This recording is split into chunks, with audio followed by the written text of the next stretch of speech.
جسے اللہ کی معرفت حاصل ہو جاتی ہے، اس کی عادت، اس کی حرص اور وجود کی زبان گونگی ہو جاتی ہے، لیکن اس کے قلب اور باطن اور حال اور مقام اور عطا کی زبان بولنے لگتی ہے۔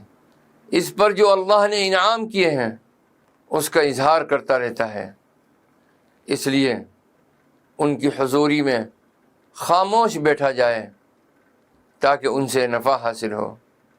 ان کے سینوں میں جوش مارتی ہوئی شراب وحدت کو پیا جا سکے۔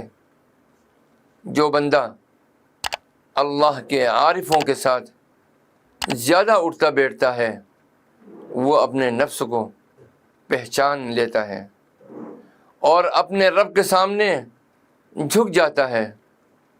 اسی لیے ارشاد باری ہے، من عرف نفسہ فقد عرف ربہ، یہ حدیث قدسی ہے، او کما قال علیہ الصلاۃ والسلام، جس نے اپنے نفس کو پہچانا اس نے اپنے رب کو پہچانا۔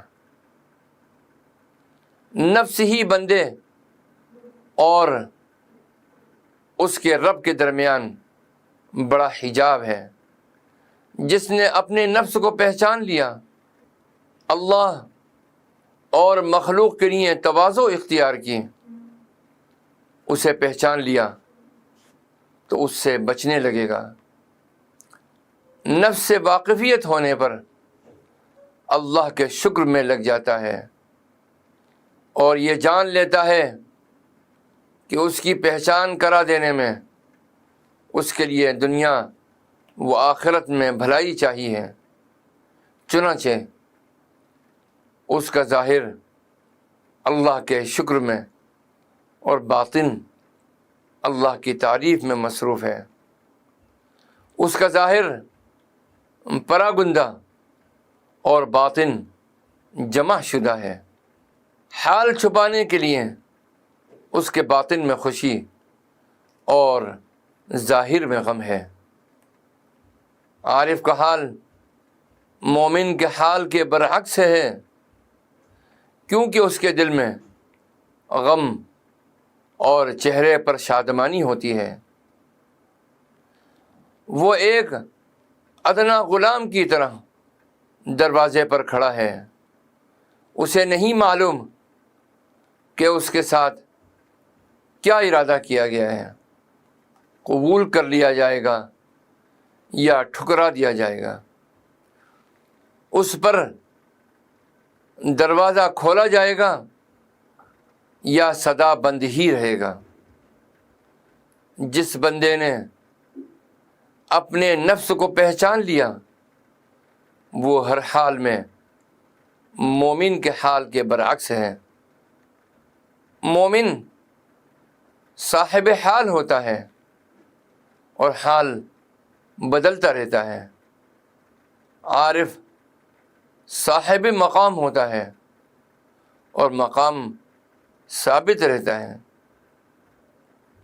مومن اپنے حال کے بدلنے اور ایمان چلے جانے کے ڈر سے خوف زدہ رہتا ہے۔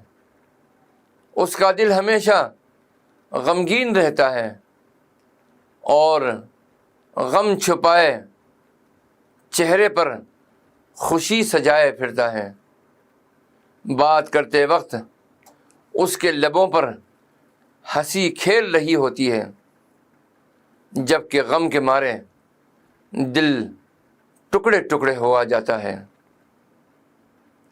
عارف کے چہرے پر غم رخصاں ہوتا ہے، کیونکہ وہ عذاب خدا سے ڈرانے والا چہرہ لیے مخلوق سے ملتا ہے، انہیں ڈرائے رکھتا ہے اور رسول اکرم صلی اللہ تعالی علیہ وسلم کی نیابت میں انہیں شرعی احکام و شرعی ممنوعات سے آگاہ کرتا ہے۔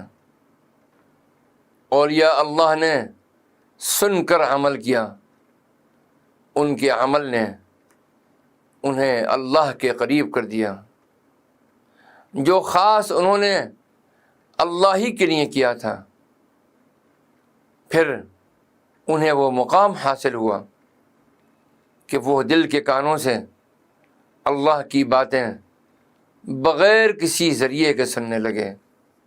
ایسے میں مخلوق غائب اور سونے والی تھی، جبکہ یہ خالق کے حضور بیدار تھے۔